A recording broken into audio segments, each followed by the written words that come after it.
What's up guys, and welcome back to another video. When we talk World Rugby rankings, it normally raises the hairs of the back of the necks of nearly every individual who loves the sport called rugby, because the system kind of makes no bloody sense. You have teams that are playing that are going up and down. You have teams that are winning tournaments who are going down or staying straight. You have teams that haven't played rugby for almost 3 years that are still at the top, and it's just a bloody Jim McCaw system that no one quite understands. You've also got teams that beat massive teams like New Zealand last year that are still struggling to get past the 9 stage, and that's Argentina I'm talking about. So the question is, what does World Rugby need to do to change the system? How it works, or how my understanding of it is, obviously in order to move up, you've got to beat the bigger teams, and if you lose to the smaller teams, you lose down, so your point system goes down. So if we look at this past weekend, Scotland beat France. Therefore France went from 3rd to 5th, leaving England and Ireland, who did not play this past weekend, an opportunity to shoot up back to 3rd and 4th. Ireland have been going up the whole time, but England have been up and down. Let's not forget, England ended 5th in the Six Nations tournament, having their worst Six Nations tournament ever. Now, I know at the start of the tournament the rankings were already kind of decided, but surely there must be bonus points or different fixtures for teams coming in a ranking of a tournament, because if you come 2nd and 1st, why the heck is a team like Wales still at 6th when they've come so far in the tournament and were successful in it? I mean, the World Rugby really need to strategize and figure out how they can do something like this.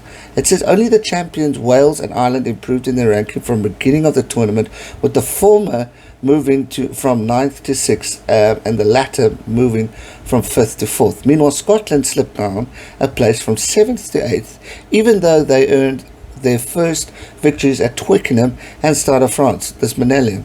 I mean, that is also ridiculous. And it says it's no surprise that the biggest area of contention after the latest standings were released is the position of England, who clearly revealed over the past 2 months that they are not the best side in the Northern Hemisphere. And as the rankings would suggest, they technically are. And it said they instead are being saved by the 2020 results and their victory over France, which was the only glimmer of hope provided through their campaign.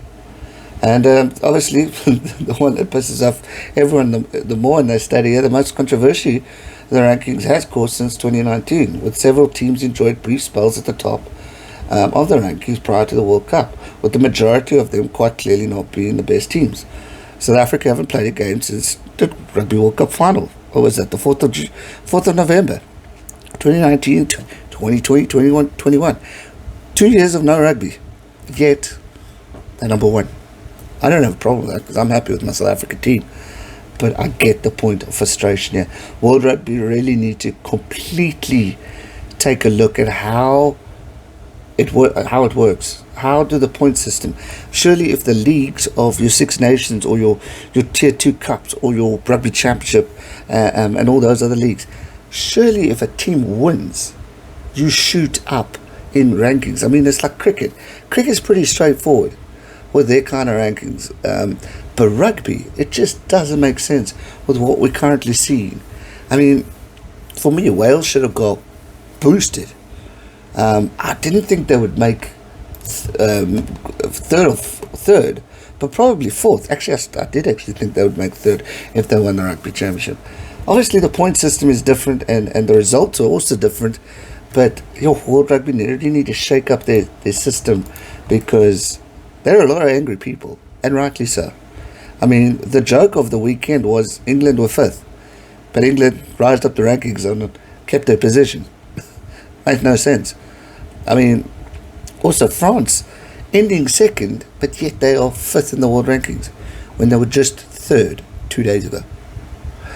But I kind of get that one, is because Scotland were 9th in the world.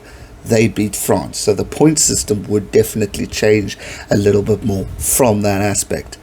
But again, it is bloody confusing, and there's a few grumpy people out there, but we'll see what happens.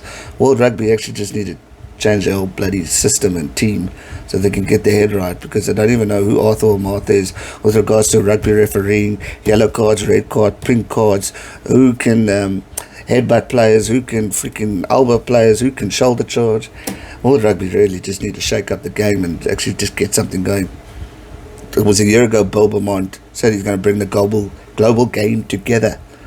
Kind, so what really have you done? I know we got COVID-19, but we could have done a bit more. We're still sitting with the Six Nations factor of what's happening with Italy and many more other things. But we can save that for another video to debate about. That's going to do it for today's one. I hope you guys enjoyed it. Give it a thumbs up, subscribe if you're new, and I'll see you soon for another one. Stay safe and never give up. Cheers.